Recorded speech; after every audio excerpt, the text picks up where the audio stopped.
Hello everybody, Alcrix here, and welcome to another Mercenary Thoughts from the Inner Sphere, episode, 296? Getting close to 300. Alright, today we're going to be talking about the Inner Sphere Starslayer 50-ton mech. Has a 585 movement, so it has some mobility.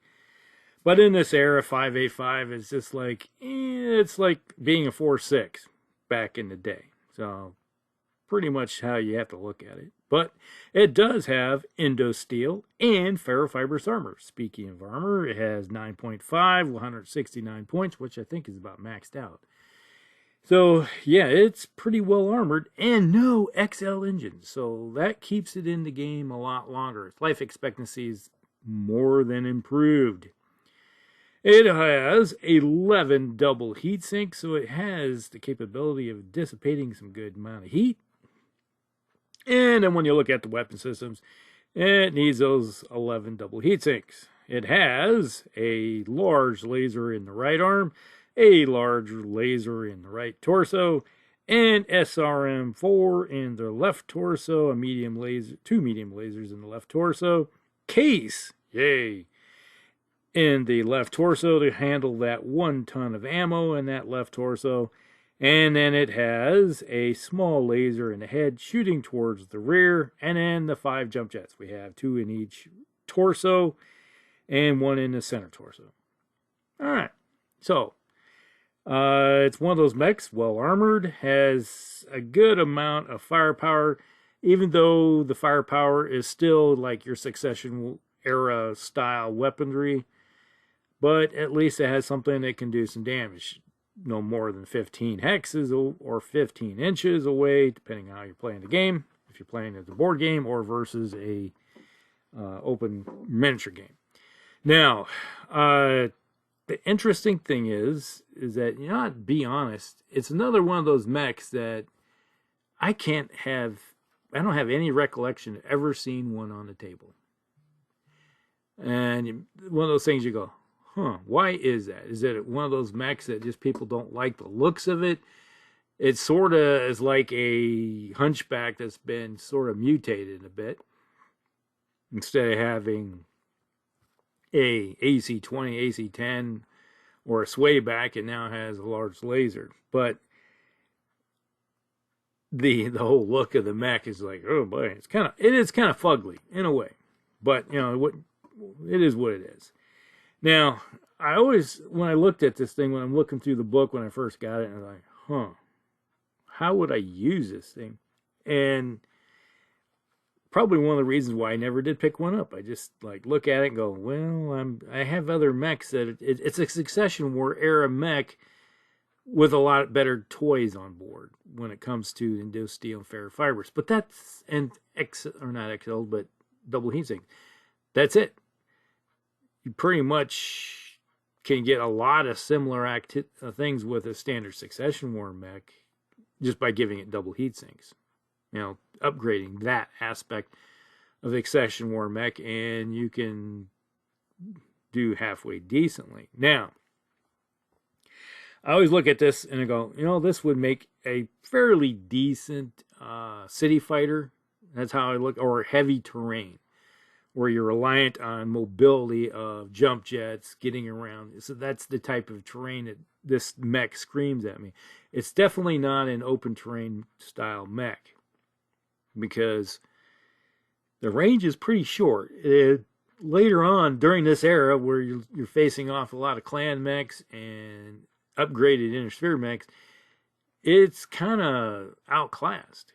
So that's how I look at it. But how would I use it?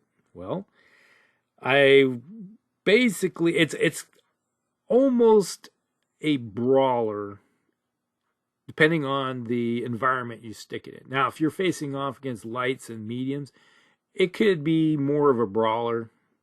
And it does have some hole punchers with the 2 large lasers. Yeah, 8 points isn't a lot, but it can get the job done. Now, if you're facing off against heavies and assaults, well, most medium mechs are usually outclassed unless they're a clan mech. But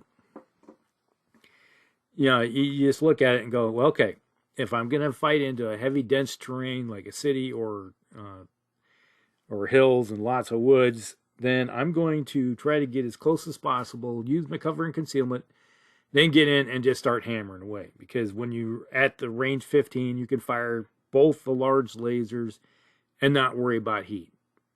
Unless you jump. Then if you jump, well, actually, you don't even worry about it then, because the most you can put out is 21. So unless somebody hits you with an Inferno round or two, you don't worry about heat with this mech. Now, when you start thinking about the heat problem is when you get in close, and if you get individuals that like smashing the firing button. You got the 2 medium lasers and then the SRM. So you got 16 plus another 6, 9. So yeah, you're looking at going up 3 plus, pending 5 plus. You know, you're looking at that range just if you fired everything. So you'd have to consider what not to fire. Which, you know, I always like looking at my mechs and seeing how best they can manipulate themselves with the range bands for their firing solution without having to worry about heat. And then you get in close, something's not you're going to have to shut something off. Typically, I'd probably shut down a large laser in favor of the 2 medium lasers, but it depends on the firing solution. It's like if I need 3, 4s, or 5s to hit with the large lasers and maybe 7s, 8s, 9s with the medium lasers and the SRM, guess what's going to be fired? I'm going to fire the large lasers. And then maybe throw in like a medium laser or the SRM just for, it depends. If you got a target that has a lot of armor ripped off of it, then I might throw in the SRM just see if I can get some crits running through and hit some juicy parts. So that's kind of like how I look at this mech. It well suited for a enclosed type fighting. That's how I would use it. But you get it out in the open, it's going to get outclassed pretty quickly. Now, there's a few other variants of this mech in the lineup. Okay, we have the original that was introduced in the Starslayer era. It only had ferrofibrous armor. It had the large laser, medium laser, and a small laser, and then the SRM4. So yeah, we're looking at a battle value of 1365. But I don't remember it saying anything about double heat sinks on that one. Maybe not have it.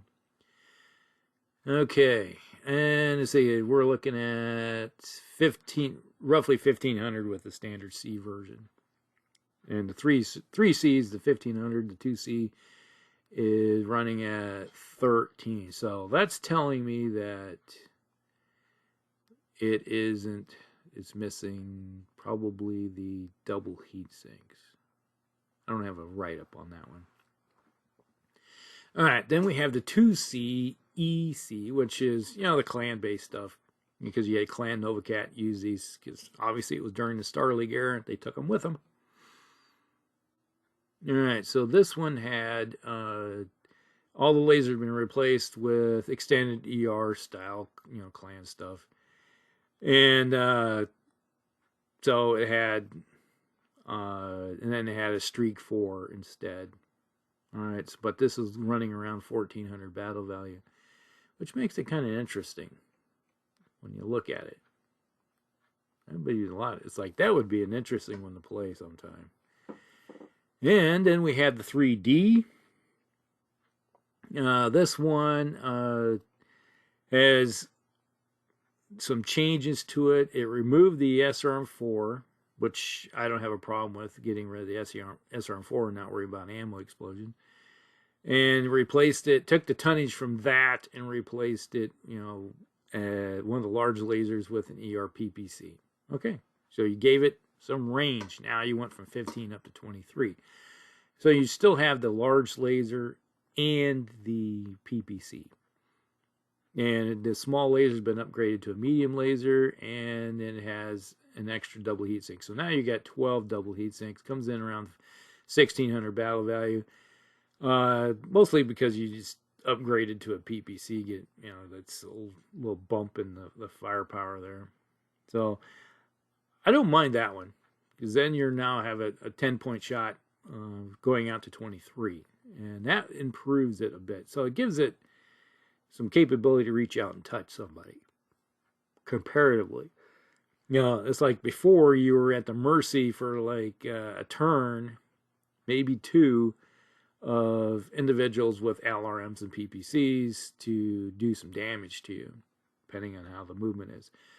But then that's with open terrain. Now, if you're using the closed terrain and city fighting and everything, you can get in almost point blank before you have to worry about firing. That would be to your advantage. All right. Then we have the 3DR, the heavy PPC. All right, so replace the standard ER PPC with a heavy PPC. Has Guardian ECM, has a C3 to disrupt the C3 systems, and turning it, it has, because of due to the increased heat, it has triple strength armor and fair fibers. Okay, light. And that comes in around 1,800 battle value. A heavy PPC, well, that's a chunk of damage coming down range and hitting you. But sometimes I look at that and go, is it worth it? The heavy weapon systems, it's like, yeah, they're great when they hit, and they just tear armor off somebody really quick or punch right on through. But it comes at the cost of your extra weight to fire ratio. And then it goes back into the old adage, it's a gambling style weapon system, because you're gambling on that one weapon to do most of your damage versus a whole plethora of smaller weapon systems just shredding armor across the whole front. Doing that for a couple turns versus just one hole puncher that miss or not miss. You know, it's like, you know what I'm saying there. Then we have the 4C, the 4 Charlie. This was built by the Larians and the Sea Fox using clan weapons. All right, so this one is, yeah, this is interesting. Both in the right arm and right torso have a large laser has been upgraded to heavy large lasers. Oh yeah. And then we have the left torso medium lasers are now clan ER medium lasers. The SRM has been improved to a one-shot SRM4. No, I just get rid of that. Just be done with it. And a clan ER small laser in the head firing to the rear. It has triple strength armor. Okay. Now, with that, when you got triple strength on this thing, and that's come in around 2,200 battle value due to the fact that you're using clan weapons, I would think using a one-shot weapon, that SRM, take that tonnage and give it maybe another ER small laser and maybe another ER medium laser, that type of thing, just to give it some more downrange, because I am not a fan at all of one-shot weapons, because you use it, you just threw that tonnage away, all right? And I've never been a fan of just throwing tonnage away, wasting tonnage on a mech for a one-shot weapon that may hit or not. Sure, if you are looking at, hey, I got I need a 3 to hit with my one-shot weapon, I'm going to fire it, and then you roll snake eyes. Trust me, it has happened. I've seen it happen. There's been many a game where it's like, yeah, I need 3s, and you roll a bunch of snake eyes with it. It has happened. So, yeah, it's like, then you're saying you fired that weapon system and you got nothing out of it. Or, yeah, you may fired it and then you roll really low and got 1, maybe 2 missiles out of the 4 to actually hit. So you just wasted a bunch of tonnage on nothing. So, yeah, get rid of the one-shot weapon system. But overall, it's not a bad little mech. Even though it still has the problem with being slow. And that is a problem that you're always going to have with a 585 type of mech during this era. Which, like I said, it all equates out to being a equivalent of the 4.6 or 4.64, with weapon systems being upgraded, etc. Let me look here. It's like, now, if there was one way, what was it? I think was it the 2C or 3C? I'm going to double check here.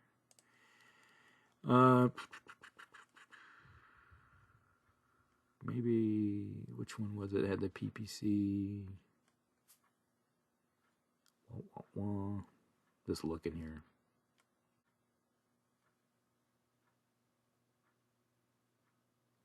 Wow, I'm not seeing it here a second. Maybe it was the 3D. Yeah, 3D. All right, you take the 3D version. That has the ERPPC. There we go. Reading the fine print here.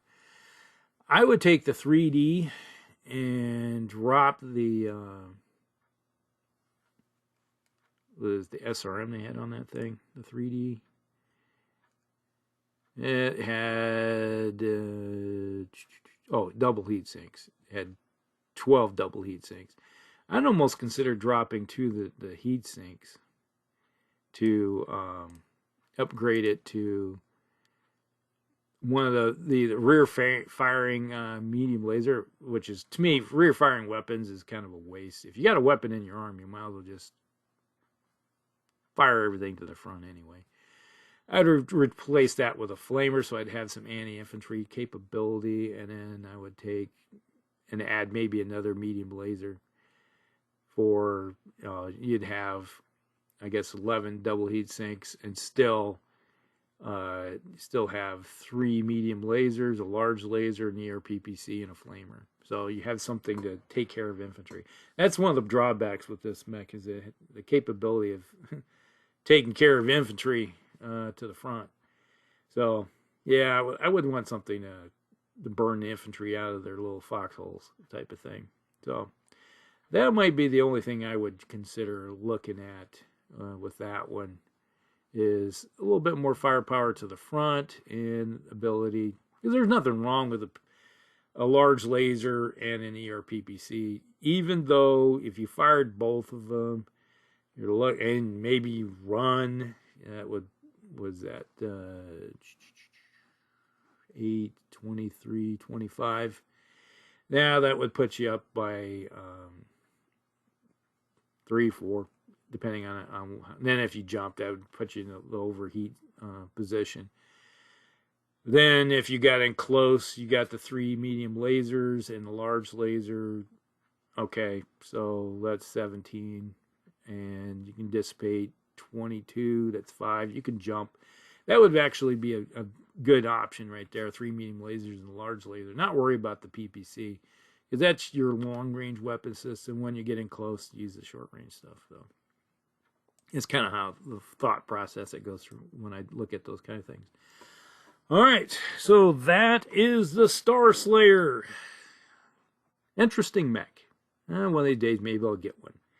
I know that they have some on Etsy that you can get some 3D ones if you had to go that route. It's like, I'm moving away from trying to get metal miniatures because they're too much work to put together. And if you drop them, they go everywhere. Yeah. All right, so that's it. Hope you guys like it. Hit the like button. Like and subscribe, share it to friends, and we'll see you in the next one. Hellcracks out.